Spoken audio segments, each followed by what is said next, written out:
Hey there, Soul Rockers. Thank you so much for taking your time to join me today. And thank you, IWDC. The title of this is A Moment That Changes Everything. And the subtitle is Why We're Here Now.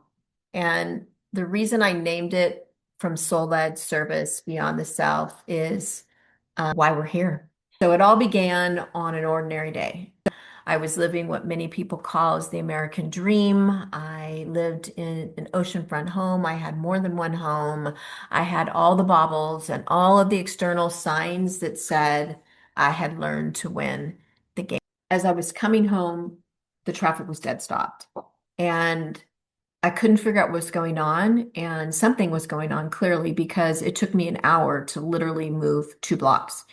And as I was turning the corner to go into my community, paparazzi everywhere, cameras, people out of their vans, the big satellites, all of it. And I couldn't figure out what was going on. I thought maybe someone had died, but I didn't see any ambulances. So I had stopped reading the newspapers.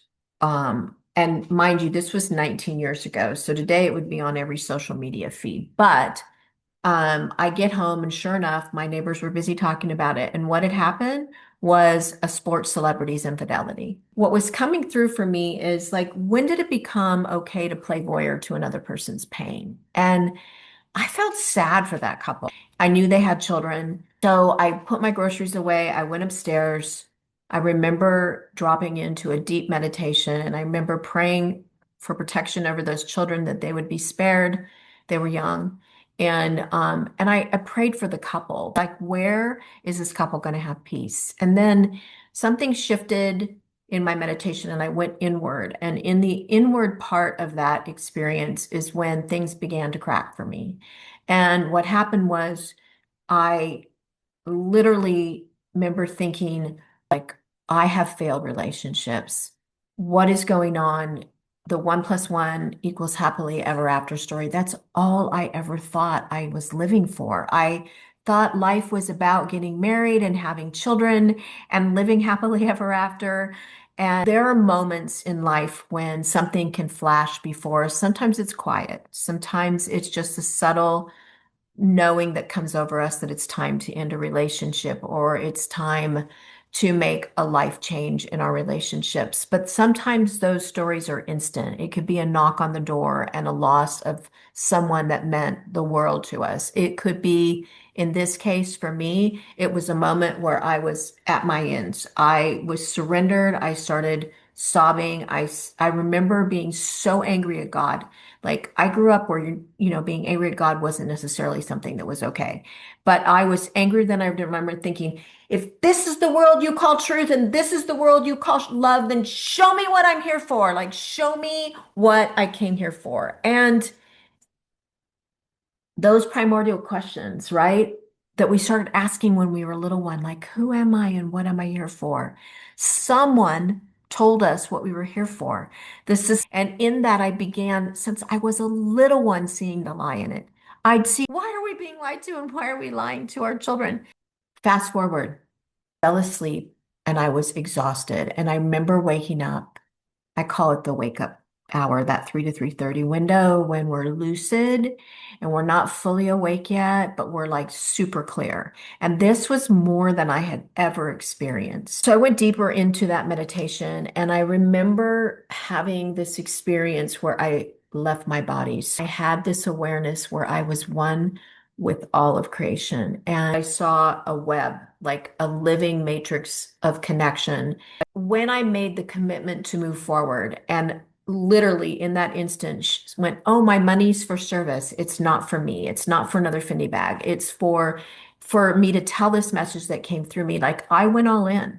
When you make the declaration to the universe, like, I know what I'm here for and I'm going all in, that's when the refiner's fire happens. So when I say there's a story behind the story, that is the tip of the iceberg of what is asked of us when we say we're all in. And that's what this moment is for. It's for us to be in the remembrance and then to reclaim the I am, the truth of who we are, and to stand in that sovereignty as love embodied. And when we make those declarations to the universe, we have to grow into those.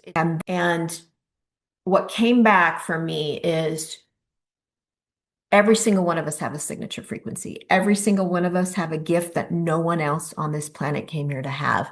And we have self-abandoned our voice. We have self-abandoned everything because we've been taught to seek love, approval, appreciation outside of ourselves. And yet the voice, every time we quashed it, every time we were told little girls are meant to be seen and not heard, that is not the truth of who we are. In fact, the world that we've been taught to settle for is not what we were born for. And this exact moment, this revolutionary choice point on this planet, this is what we're being called to do. We're being called to step into the remembrance of who we came here to be and to walk in our soul-led purpose, to walk fully aligned and embodied, sovereign. And what is relationships? We say goodbye. Leadership, right? Sovereign, soul focused leadership is not about titles. It comes from an alignment of what we're here to and being that fire that burns away all that we are not. We become sovereign in the way that we live, the way that we lead, and the way that we love. And when we do that, nothing, that unshakable peace that surpasses all understanding, the sovereignty of that pure I am, it's what gives us the courage to step forward.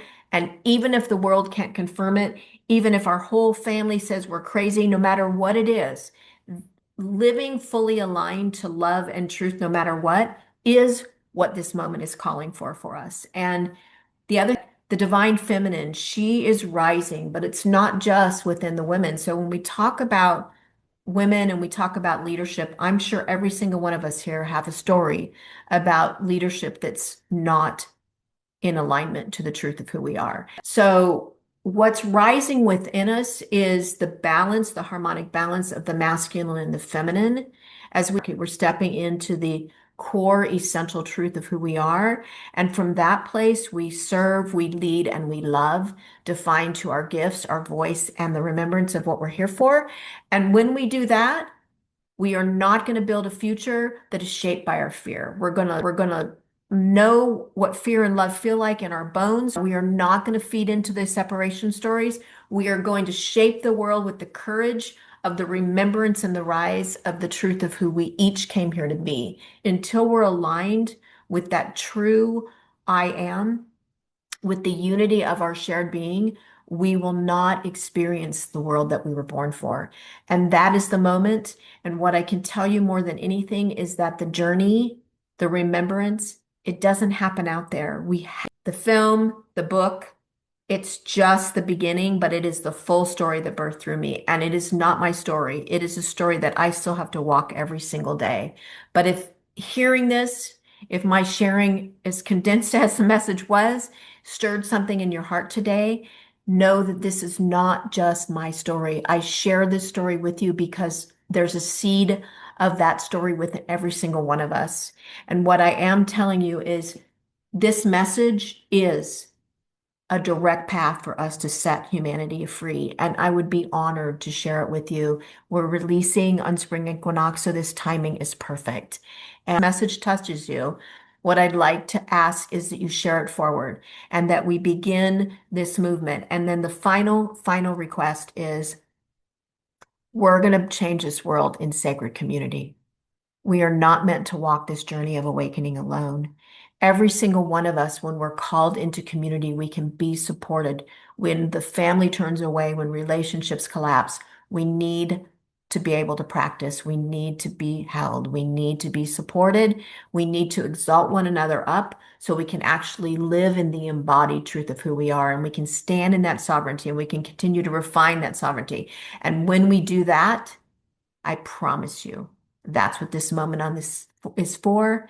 And I thank you very much for playing your role and being here in this most pivotal moment. And if you're breathing today, there are no coincidences. You came here to not play small. You came here to stand in the full embodiment of what only you came here to be. And in that, I close with my greatest love offering to you. It's 19 years of devotion. It's been a refining fire that I can stand before you and say, it is a direct path to our awakening. Join me in this journey. It's time for us to wake up. Sisters, we are here to hold each other. Brothers, if you're on this call, it's time for us to all stand together and rise in the truth of who we each came here to be. Namaste. My love to you.